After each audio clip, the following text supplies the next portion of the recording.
Lawrence O'Donnell, talk about this, if you will. This has come at a very bad time politically for the Obama administration because health care reform has always been the holy grail for Democratic progressives. And the single most difficult thing to attempt to do legislatively in the United States. Every time. The dynamics are identical to 15 years ago. It is as difficult as it was 15 years ago. So you can't have a single, the experience shows, you cannot have a single bump in the road on the way to actually trying to legislate health care reform. And you know, Lawrence, so the noise that we're hearing now, which makes sense about the stimulus and did it work, did it not work? And by the way, we're never going to know how the stimulus worked, because the way this works is unemployment rate is, well, wait a second, unemployment rate is now X. It might have been X plus 2 without the stimulus, and we don't know that. You know, so you never know. You can never prove it. You can just argue it. We're still debating about the New Deal. Exactly. This many years later, prove it. Let's compare it. And by the way, to 93. remember that this has disappeared lately, but there was a time a few months ago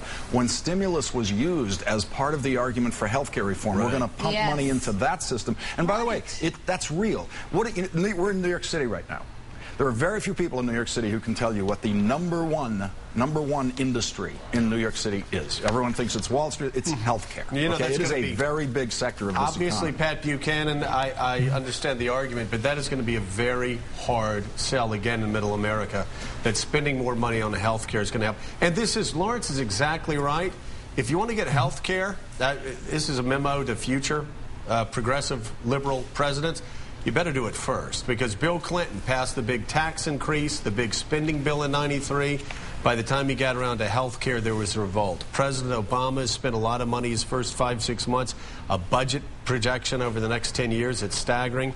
And now, again, it seems like Americans are exhausted before the health care fight picks up. Yeah, and Joe, I think look, I thought Gerson had an excellent column today, and as he did point out, I mean, the federal government is suddenly now spending 28% of GDP instead of the normal 21%. You got the unemployment is continuing to go up. The market, which points to where we're going, is starting back down.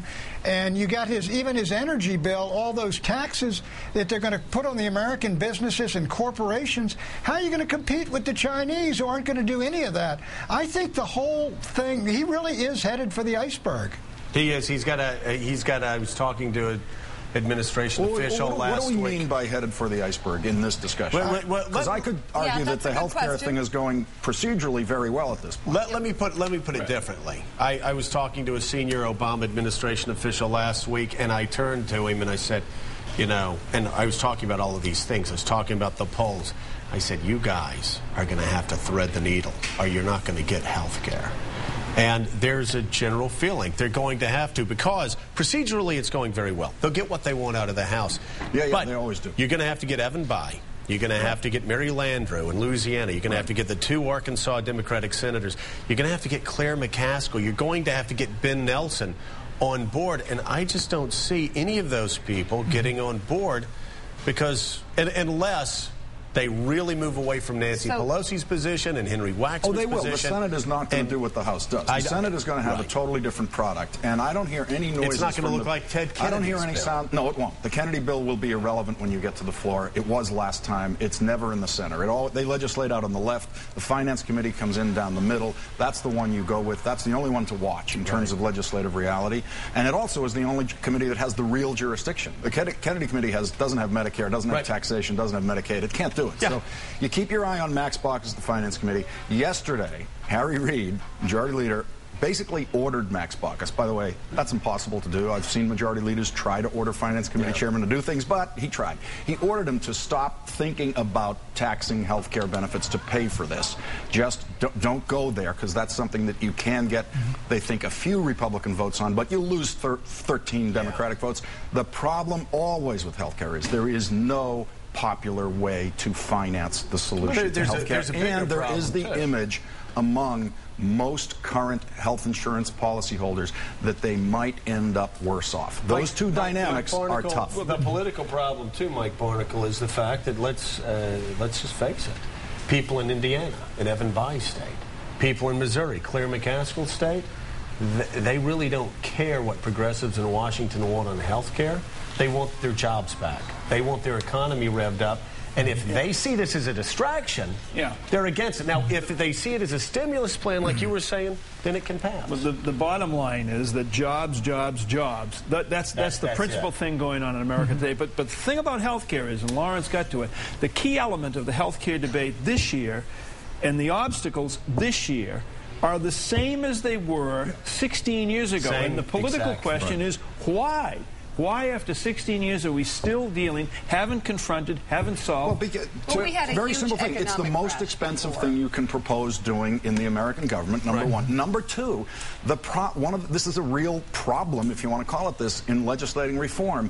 A significant majority of current health care policyholders are satisfied with what they have. You have to get up over 60% dissatisfaction in current health care policyholders before you would get really strong momentum to change. You also have the past 5-6 months. Perhaps the president could have passed this easily in February. Pat Buchanan, in the end, though, we saw it. Ronald Reagan got slaughtered in the midterms in 1982. It could happen again. As the unemployment rate keeps going up, it comes down to jobs, jobs, jobs, doesn't it? Mike Barnicle's dead right. That's what it's going to be going into 2010. But, Joe, I don't see the sign that all this spending and all this money sloshing around out there is going to work. And what the Europeans are afraid of is when this thing, you do get ignition, you're going to get inflation. When I'm saying the iceberg, Lawrence said, what are you guys talking about? I'm talking about a real possibility of a debacle for the Obama administration, not just a defeat in the House in 2010, but if this thing isn't going, you're looking at 2012 could be in trouble. So that's what I think Clinton they mean got by the wiped iceberg. out on health care, and he had no problem getting reelected. Well, that's because we Republicans in 95 and 96 overreached and helped him get elected. But we made him look reasonable again. LBJ got his health care in 1965, and we wiped him out in 66 and wiped the Democrats out in 68. I don't think it's that big a winner once you get it. No, it's not. You know, the arc of it, and we've all said it around the table, this, and I've been saying this for a couple weeks, reminds me so much of 1993. Oh, it's identical. You've got Democrats on Capitol Hill, and let me just say, enablers in the media who all love the idea of nationalized health care. And so everybody they get this parade down Main Street, and everybody's like, follow us. There is one follow us. There's and one then difference. you get down Main Street, and suddenly you notice that people are starting to walk away.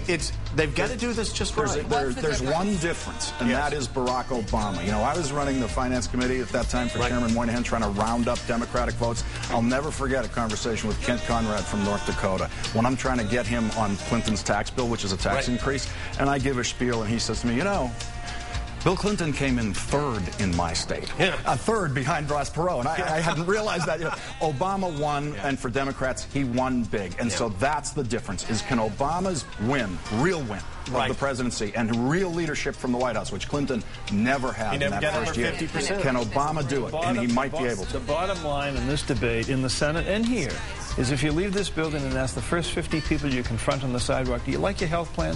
90% of them will say, yeah, it's okay. That's the And do you then trust the government to make a couple of adjustments? No. and of course, the real problem is they like their health care plan because they can get 15 CAT scans on their elbow. But going back to jobs. And the cost, this health care system is unsustainable. But jobs, jobs, jobs. Remember, in the loss of jobs, the other thing you lose that day when you lose your job is the health care. And so that is one of the things that's actually helped stimulating support for it. Unemployment in this instance is helping to stimulate support. Ram through. I would rather take time and actually do something. I will tell you one other difference now between 15 years ago. 15 years ago, businesses were against Bill Clinton's health care plan. Now, businesses need an affordable health care plan because they're losing jobs. They're losing their economic advantage to other countries. And the other giant difference, almost as big as Barack Obama, Senator Al Franken. Oh, the 60th vote. They've got 60 votes. That changes the game.